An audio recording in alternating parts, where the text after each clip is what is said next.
Hey everyone! So it is another abnormally warm early spring day, and I'm outside because there are some spring tasks that I need to take care of before it starts to get back down into like the 40s and I think 30s again near the end of this week. Right now it is 70 degrees and sunny, so I'm going to take you around and show you kind of what I have to do, but also I'm starting to see some movement on the bulbs that I planted last fall. I planted, I think, over 150 bulbs in my containers. I'll post the video down below when I actually planted them, but I was afraid they might be dead because they hadn't shown any signs of life, even though kind of on the ground level I saw tulips poking out of the ground. But it seems to be the consensus that tulips in the ground are showing up earlier than bulbs in raised beds. But I am, like I said, seeing some signs of life now. So I'll take you around and kind of give you an update on the bulbs, what has seemed to have worked so far and what might necessarily not have worked. I'm also hanging out next to my lemon tree, which is getting a little bit of time outside today. I had a lemon tree in 2020 that eventually did kick the bucket last year. I think it stayed out in the garden last year in 2021 and then kicked the bucket once I brought it inside.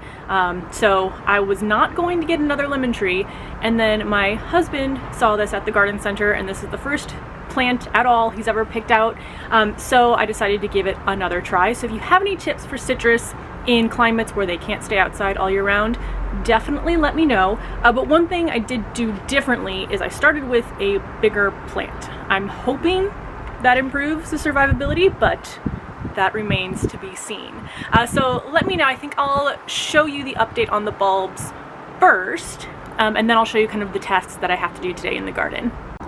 First, let me give you an update on some of the things I've already done in the garden so far. But originally, basically all of the pots and smaller containers were over here in this corner where I was keeping them together to keep each other warm through the winter, with my fingers crossed that they all will survive. I think for the most part they have, but it'll take, I think, like a few more weeks before I know for sure what has survived and what hasn't. But because this corner gets the least amount of sun, which was good for overwintering, but now that we're in spring, I want my plants to start getting some sun. I've basically moved the containers away from that corner and kind of around different spots in the deck.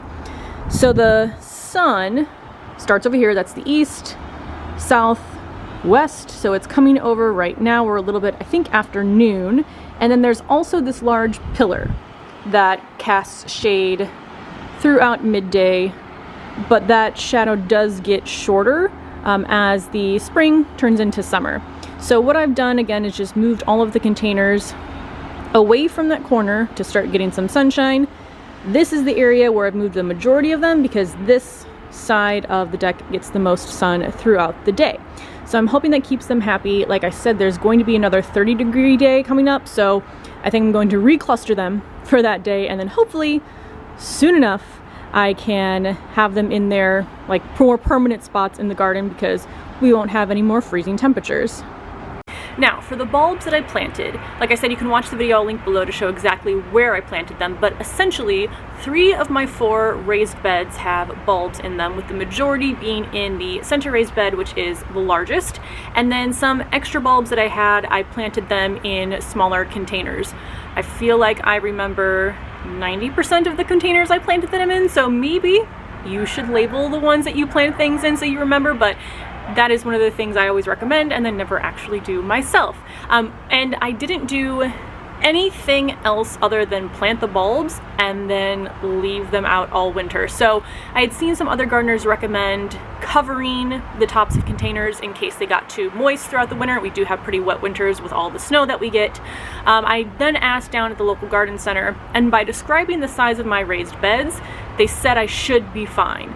And I think I have been. I'll show you in just a little bit kind of what's happening there.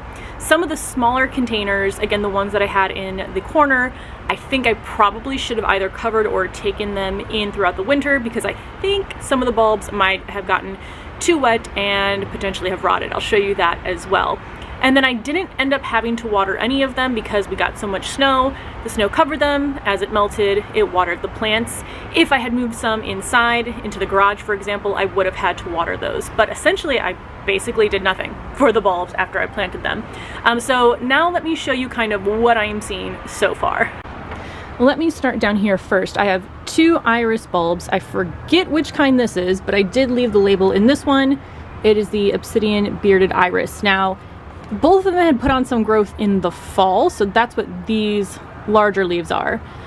These smaller leaves are fresh growth, so I'm assuming this one's okay. This one actually was in a different pot that blew over in the wind and broke when my greenhouse broke, so I put it into this one, which is why it's not as full as it should have been, but it seems to be doing okay. This one is showing no signs of new growth, and when I touch it, I know you can't really see. Oh, is this label right here? Here's the label. This one is the Victoria Falls Reblooming Bearded Iris, so I think I was even more excited for that one, but this bulb just feels squishy. Not completely squishy, but definitely squishier than I feel like it should, whereas this one feels pretty hard and solid. So I'm still going to leave this one here for a little bit, but I don't think this one is going to bloom. But again, we shall see. No bulbs are in these. There are bulbs in here. One of them has daffodils, the other has, I've forgotten because I didn't label.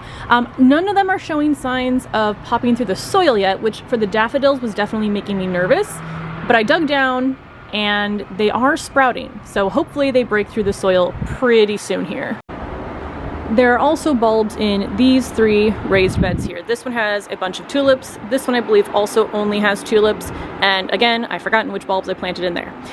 There are no signs of bulbs in the 2 in the back sprouting yet. But again, I dug down because I was impatient and I did see that they had sprouted.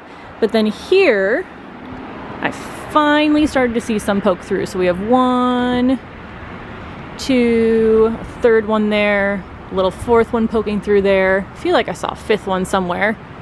So not a ton yet, but just extremely excited to see some signs of life. So I know that I didn't somehow damage and destroy over 150 bulbs through the winter. So that's the bulb update. I think the only thing I have left to do now out in the garden is a little bit of pruning. So I'll do that with you right now. I'll just kind of take you around as I prune those. It's not a ton, should only take a few minutes. And then I'm probably just going to enjoy as much time as I can outside. Quick update on the beets and radishes. I think it's been a few days. Nothing has sprouted yet, but I think they should be coming in soon.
I did want to mention that when I'm going around and pruning things in my garden, I do clean my pruners between each plant just using these alcohol pads. I think I got a box of like 200.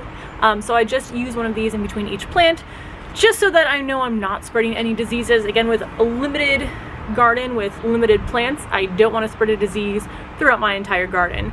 Another thing I want to go over and really just get your opinion on is I have this Aronia berry bush. Now, I don't know if you can tell, but it is kind of a spindly little plant.